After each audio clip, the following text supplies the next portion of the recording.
ஓம் சாந்தி 19/5/2020 சாக்கார முரளி. இன்று பாபா கூறுகிறார், இனிமையான குழந்தைகளே, நீங்கள் இப்போது சாந்தி தாமம் மற்றும் சுகதாமத்திற்கு செல்வதற்காக ஈஸ்வரிய தாமத்தில் அமர்ந்திருக்கிறீர்கள். இது சத்தியத்தின் சங்கமாகும். இங்கே நீங்கள் புருஷோத்தமர்களாக ஆகிக் கொண்டிருக்கிறீர்கள்.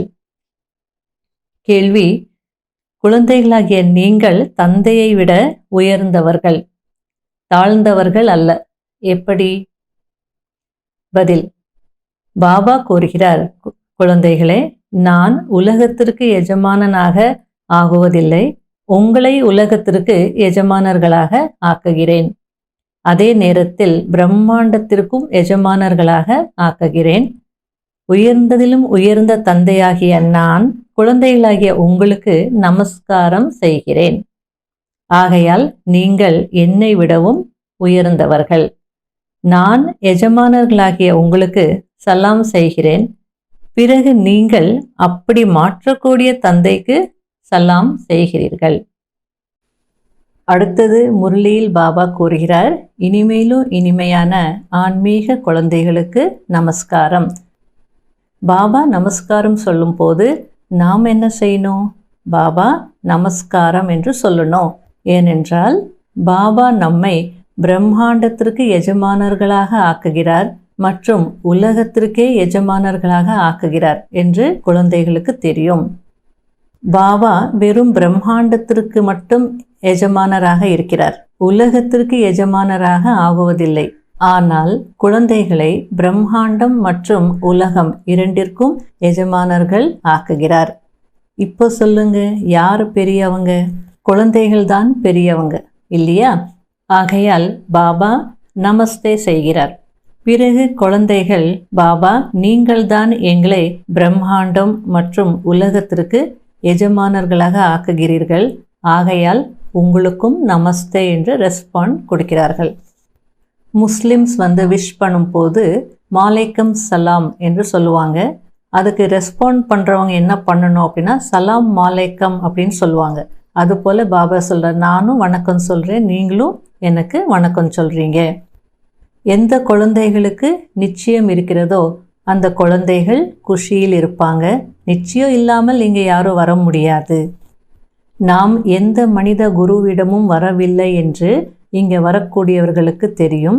அதாவது மனித தந்தையிடமோ மனித டீச்சரிடமோ அல்லது மனித குருவிடமோ நாம் வரவில்லை. நீங்கள் ஆன்மீக தந்தை, ஆன்மீக டீச்சர், ஆன்மீக சத்குருவிடம் வந்திருக்கிறீர்கள். அந்த மனித குருமார்கள் நிறைய பேர் இருக்காங்க. ஆனால் ஆன்மீக சத்குரு இவர் ஒருவர்தான். இந்த அறிமுகம் யாருக்கும் இல்லாமல் இருந்தது. பக்தி மார்க்கத்தின் சாஸ்திரங்களில் கூட இந்த விஷயம் இருக்கிறது. அதாவது படைப்பவர் மற்றும் படைப்பை பற்றி யாருக்கும் தெரியாது என்று. தெரிந்து கொள்ளாத காரணத்தினால தான் அனாதைகள் என்று சொல்லப்படுறாங்க. நல்ல எழுத படிக்க தெரிஞ்சவங்க நாம் அனைத்து ஆத்மாக்களுக்கும் தந்தை ஒரு நிராகாரமானவர்தான் என்று புரிந்து கொள்ள முடியும். கீதைதான் அனைத்து சாஸ்திரங்களுக்கும் தலை சிறந்தது, உத்தமத்திலும் உத்தமமானதாகும். கீதையை தான் தாய் தந்தை என்று சொல்லப்படுகிறது. ஸ்ரீமத் பகவத் கீதை தாய் என்று பாடப்பட்டிருக்கிறது. பகவானுடைய கமலவாயிலிருந்து வந்ததுதான் கீதை ஞானம். மற்றபடி படைப்பின் மூலம் ஒருபோது ஆஸ்தி கிடைக்க முடியாது. ஒருவேளை கிடைத்தாலும் அது அல்ப காலத்திற்கானதாக இருக்கும். மற்ற சாஸ்திரங்கள் நிறைய இருக்கிறது. அதையெல்லாம் படிக்கிறதுனால ஒரு பிறவிக்கு அல்பகால சுகம் கிடைக்கிறது. எத்தனை விதமான படிப்பின் கோர்சஸ் இருக்கிறதோ அதெல்லாம் அல்ப காலத்திற்காக தான். மனிதர்களுக்கு சொல்லி கொடுக்குறாங்க. அல்பகால சுகம் கிடைக்கிறது. பிறகு அடுத்த ஜென்மத்தில் வேறு படிப்பை படிக்க வேண்டியதாக இருக்கும். இங்கு ஒரே ஒரு நிராகார தந்தை தான் 21 பிறவிகளுக்கு ஆஸ்தியை கொடுக்கிறார். எந்த மனிதனும் கொடுக்க முடியாது. அவர்கள் வர்த்நாட்டே பெனியாக ஆக்கிவிடுகிறார்கள். அதாவது ஒரு பைசாவுக்கு உதவாதவர்களாக ஆக்கிவிடுகிறார்கள். ஆனால் பாபா வர்த் பவுண்டாக ஆக்கிவிடுகிறார். அதாவது மதிப்பு மிக்கவர்களாக ஆக்கிவிடுகிறார். நாம் ஈஸ்வரனுடைய குழந்தைகள் அல்லவா? ஆனால் சர்வவியாபி என்று சொல்றதுனால அந்த அர்த்தத்தையும் புரிஞ்சுக்க முடியல. அனைவருக்குள்ளேயும் பரமாத்மா இருக்கிறார் என்றால் தந்தைத்துவம் ஆகிவிடுகிறது. அனைவரும் தந்தைகள் என்றால் ஆஸ்தி கொடுப்பவர் யார்? ஆஸ்தி பெறுபவர் யார்? யார் யாருடைய துக்கத்தை நீக்குவாங்க? ஆகையால் பாபா சொல்றார், நான் தான் துக்கத்தை நீக்கி சுகம் கொடுக்கக்கூடியவன். நாம் புருஷோத்தம சங்கம யுகத்தில் இருக்கிறோம் என்பது குழந்தைகளாகிய உங்களுடைய புத்தியில் இருக்கிறது.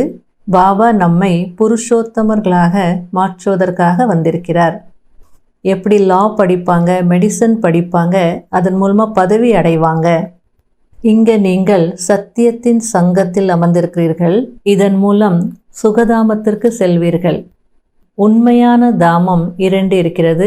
ஒன்று சுகதாமம், இன்னொன்று சாந்தி தாமம். மற்றபடி இது ஈஸ்வரனுடைய தாமம். தாமம் என்றால் வசிக்கும் இடம். யார் தந்தையின் மூலம் ஞானத்தை புரிந்து கொண்டு புத்திசாலிகளாக மாறிவிடுகிறார்களோ அவர்களுடைய கடமை சேவை செய்வது. பாபா சொல்கிறார், நீங்கள் இப்பொழுது புரிந்து கொண்டு புத்திசாலிகளாக மாறியிருக்கிறீர்கள். ஆகையால் சிவன் கோவிலுக்கு சென்று சேவை செய்யுங்கள், புரிய வையுங்கள் என்று.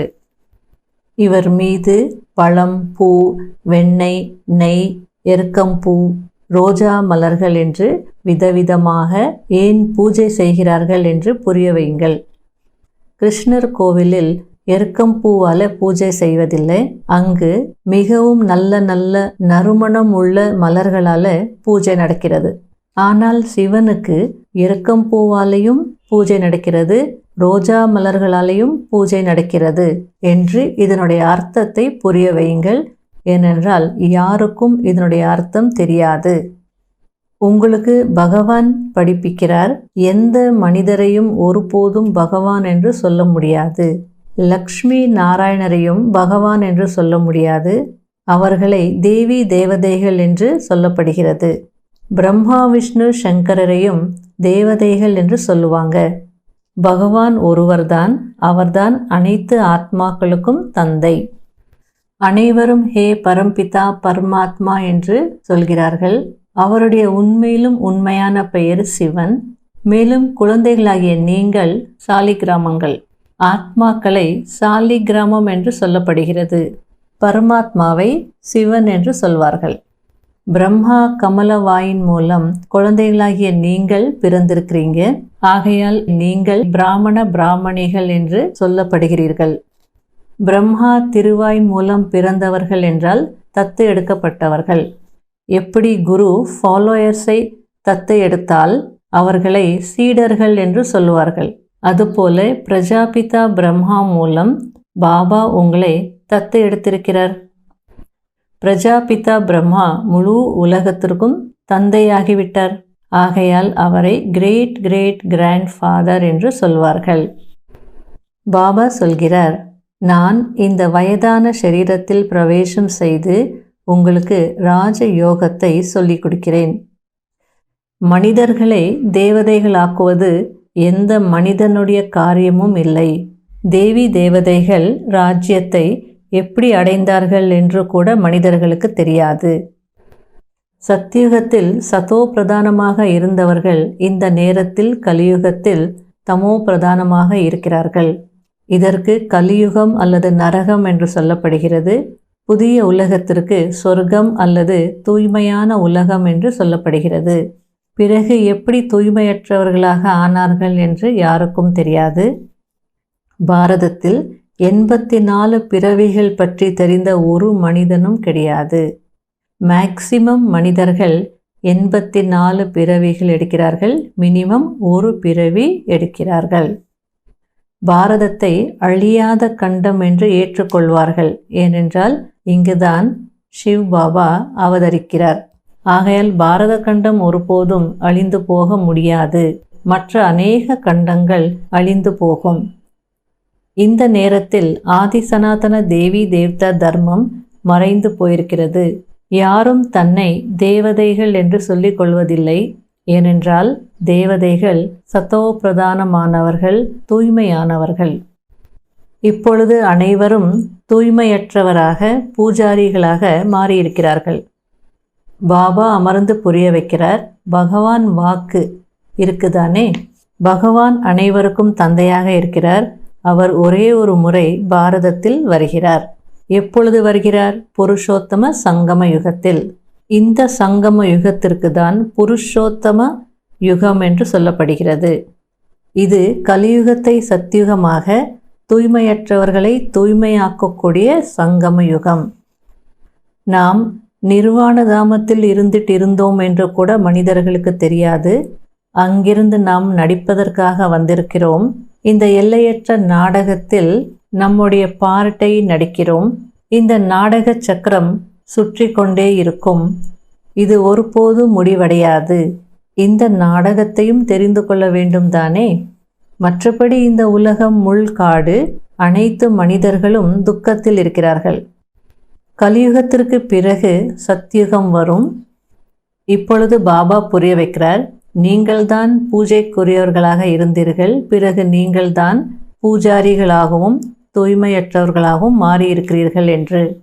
ஆனால் உலகத்தில் ஆத்மாவே பரமாத்மா, பரமாத்மாவே ஆத்மா என்று சொல்லிவிட்டார்கள். இதன் பொருள் பொய்யானது. இங்கே எல்லாமே பொய்தான். சரீரமும் பொய்தான், மாயாவும் பொய்தான், உலகமும் பொய்தான். ஆனால் சத்தியுகத்தில் இப்படி சொல்ல மாட்டாங்க. உண்மையான கண்டத்தை தந்தை ஸ்தாபனை செய்கிறார். பொய்யான கண்டமாக பிறகு ராவணன் மாற்றிவிடுகிறான். ஆத்மா என்றால் என்ன, பரமாத்மா என்றால் என்ன, இந்த விஷயங்களை பாபா புரிய வைக்கிறார். இது கூட யாருக்கும் தெரியாது. பாபா கூறுகிறார், ஆத்மாக்களாகிய நீங்கள் புள்ளி வடிவத்தில் இருக்கிறீர்கள். உங்களுக்குள் 84 பிறவிகளுடைய பார்ட் பதிவாகி இருக்கிறது என்று. இதே பாரதம் மலர் தோட்டமாக இருந்தது. அப்பொழுது சுகமே சுகம் இருந்தது. ஆனால் இப்பொழுது துக்கமே துக்கம் இருக்கிறது. இந்த ஞானத்தையும் பாபா கொடுக்கிறார். உங்களுக்கு தெரியும், மனிதனிலிருந்து தேவதையாகக்கூடிய படிப்பை எந்த மனிதனும் படிப்பிக்க முடியாது, பகவான் தான் படிப்பிக்க முடியும் என்று. அப்படிப்பட்ட பகவானை சர்வவியாபி என்று சொல்வது கூட திட்டுவதாகும். இப்பொழுது பாபா புரிய வைக்கிறார், நான் ஒவ்வொரு 5000 ஆண்டுகளுக்கு ஒரு முறை இந்த பாரதத்தை ஸ்வர்கமாக மாற்றுகிறேன். பிறகு ராவணன் நரகமாக்குகிறான். உலகத்தில் வேற யாருக்கும் இந்த விஷயங்கள் தெரியாது. சத்தியுகத்தில் விகாரங்கள் இருப்பதில்லை. அது சம்பூர்ண விகாரமற்ற உலகம். ஆனால் இது விகாரங்கள் நிறைந்த உலகம். ஆகையால்தான் தூய்மையற்றவர்களை தூய்மையாக்கக்கூடிய இறைவா வாங்க என்று அழைக்கிறார்கள். இறைவன் அழுக்கு துணிகளெல்லாம் துவைத்தார் என்று பாடப்பட்டிருக்கிறது. ராவணன் எவ்வளவு ஏழையானவர்களாக மாற்றிவிட்டான். பாரதம் 5000 ஆண்டுகளுக்கு முன்பு எவ்வளவு செல்வம் நிறைந்ததாக இருந்தது. தங்கம், வைர, வைடூரிய மாளிகைகள் இருந்தது. எவ்வளவு செல்வம் இருந்தது. ஆனால் இப்பொழுது என்ன நிலைமையில் இருக்கிறது பாருங்கள்.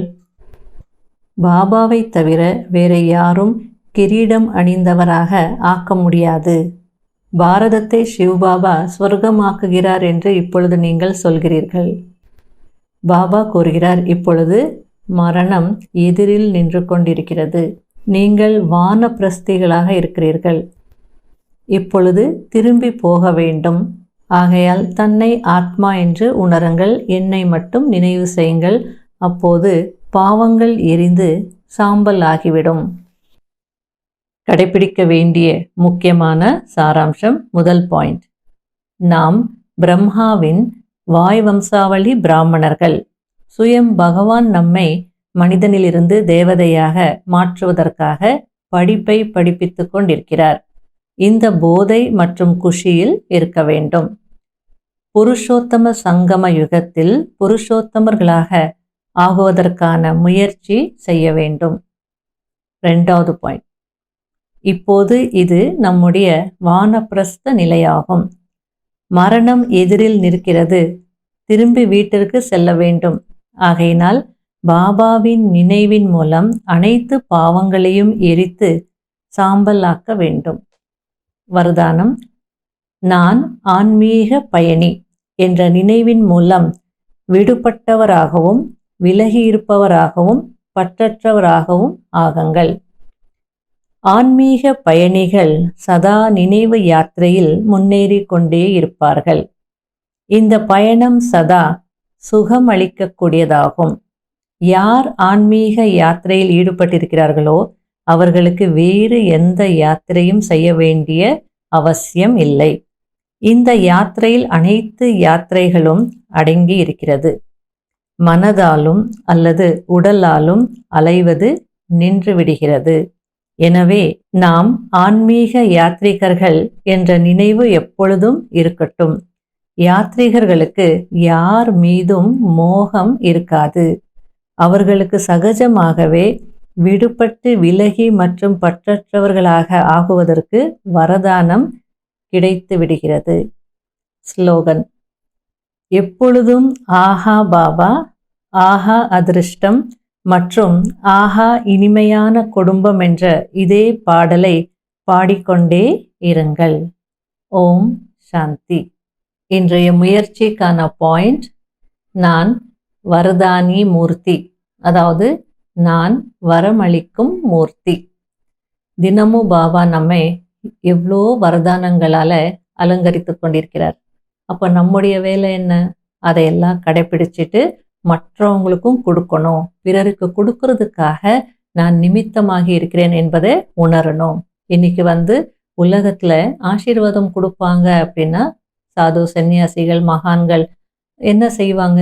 வார்த்தைகள் வாயால் சொல்லுவாங்க. ஒரு இரு வார்த்தைகள் மூலமாக சொல்லுவாங்க. சுகி பவ, ஆயுஷ்மான் பவ, புத்ருவான் பவ, தீர்க்க சுமங்கலி பவ, நலம் பெறுவாயாக அப்படின்னு ரெண்டு வார்த்தைகளில் தான் சொல்லுவாங்க.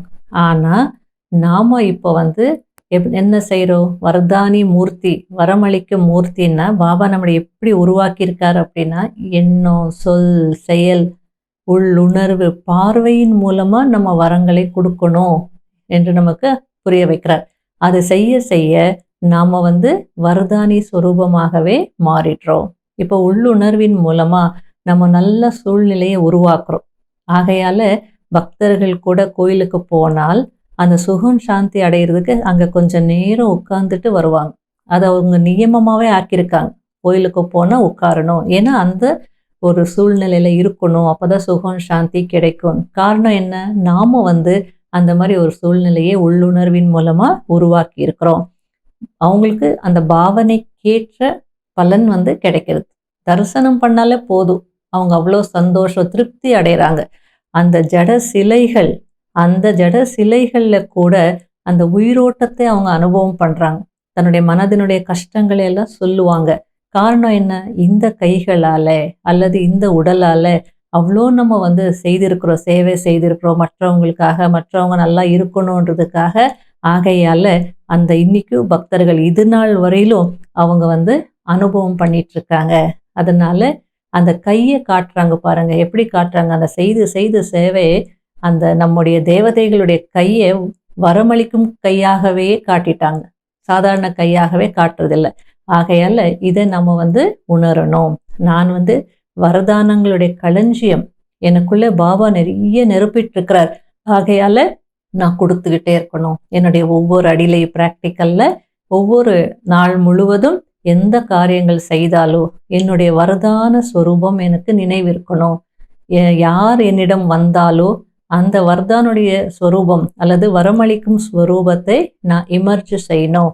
அப்போ பாருங்கள் எவ்வளோ மேஜிக் நடக்கும், எவ்வளோ அனுபவங்கள் நமக்கும் நல்லா இருக்கும், மற்றவங்களுக்கும் நல்லா இருக்கும். ஆகையால் இன்று நாள் முழுவதும் இந்த ஒரு நிலையில் இருந்து மற்றவங்களுக்கும் அனுபவம் ஏற்படுத்தணும், நானும் என்னுடைய வரதானி ஸ்வரூபத்தை அனுபவம் செய்யணும். ஆகையால் வரதானம் கொடுத்துக்கிட்டே இருங்க. எண்ணத்தினால சொல், செயல், உள்ளுணர்வு, பார்வை, அது எப்படின்றது ப்ராக்டிக்கலில் செய்து அனுபவம் பண்ணுங்க. ஓம் சாந்தி.